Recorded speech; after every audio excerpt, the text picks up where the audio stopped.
Hi, everyone. Welcome to a new episode. I have a really special guest today, Paul Puey from Edge and Edge Wallet. So also getting more into comparing Edge to other mobile wallets. DeFi is growing like crazy, Web3 Oh, wallets. yeah. So, I mean, mobile wallets are most of the options for wallet connections for these DeFi platforms. Yeah. So is Edge interested in pursuing that kind of interoperability? And yeah, how do you see it competing in that way? Yeah.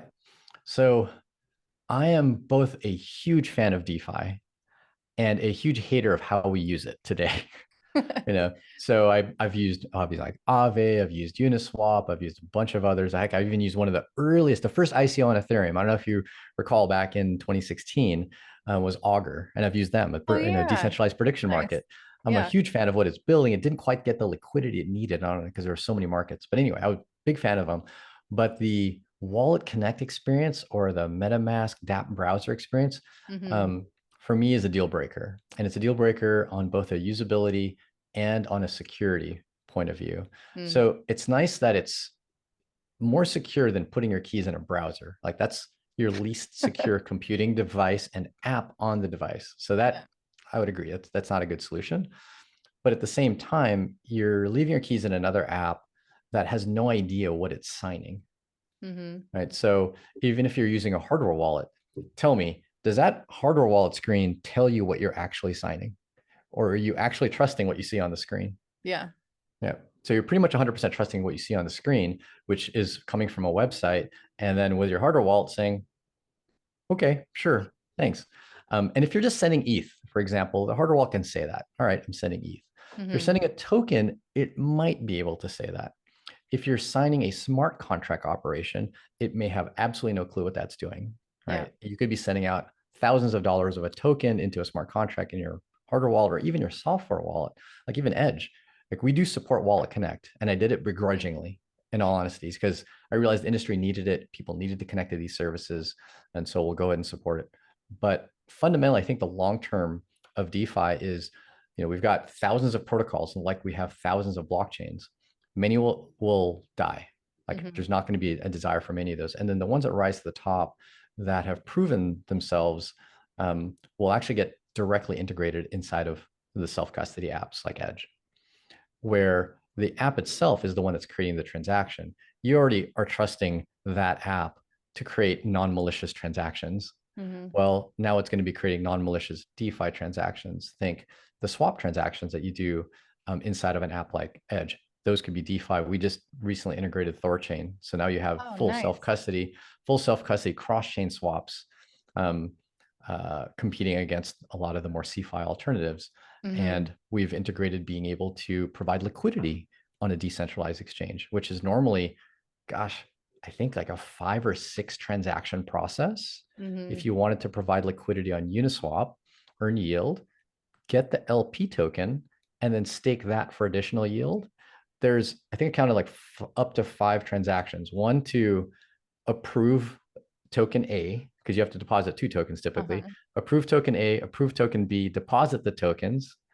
Okay, so that's 3 transactions. And then you receive an LP. Approve the LP to get deposited for yield, and then actually deposit it. So there's 5 transactions, and each one you have to manually one by one sign. So there Mm. goes the UX issue I was talking about. First, the security issue of Wallet Connect and DApp browsers. Now is the usability issue. It's like sign, sign, sign, sign, sign, sign, sign. We do that in one operation. You just say, hey, here's how much liquidity you want to provide, slide to confirm. We create all those transactions and broadcast them.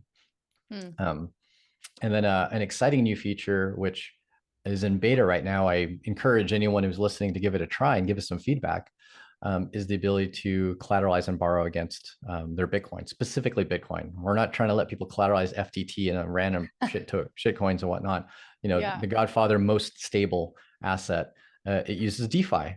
Right now, a lot of people are doing it using CeFi equivalents, Yeah. and even if they're not getting liquidated, they're losing their funds because the CeFi providers are mismanaging them. Here it's Yeah. DeFi, nothing to be mismanaged. So is that And through Thorchain? The no, Bitcoin? this one's actually going to be through Aave. But what we're going Oh. to do is we're going to take Bitcoin, automatically swap it for tokenized Uh-huh. Bitcoin on, right now we're using Polygon because it's obviously significantly cheaper, Uh-huh. automatically swap it for a tiny bit of Maddox to pay for the fees, automatically deposit the collateral, and then take out the collateral. And then if you choose, even automatically deposit that into your bank account, all in Hmm. one operation. So you can just say, yeah, I've got, $100 worth of Bitcoin that I want to use. So you collateralize $200, and then get $100 out right into your bank account in literally one step. Hmm. Which I know you've used DeFi before. If you've ever tried to do that process, it's super intimidating. I've done it a bunch of Yeah. times. Many of our staff love the product of Aave and collateralized Bitcoin. It's so tedious. So I think we've provided what's both a more secure model, because once again, you're not trusting a website that you're trying to figure out, hey, what am I signing? And then as well, a much more seamless experience that ties together the swap, which could go through Thorchain if only they supported Polygon, which they don't yet. But Okay. I'm actively talking to them, hoping that they get support for Polygon. Right now, it's having to go through a CeFi swap, but at least Hmm. it's temporary. You're not Hmm. leaving your money there. And then it'll use a fiat off ramp to get your money into the bank. Or we're soon launching or relaunching a debit card, so you could sell that with no fees right into a debit card that you could use around the world.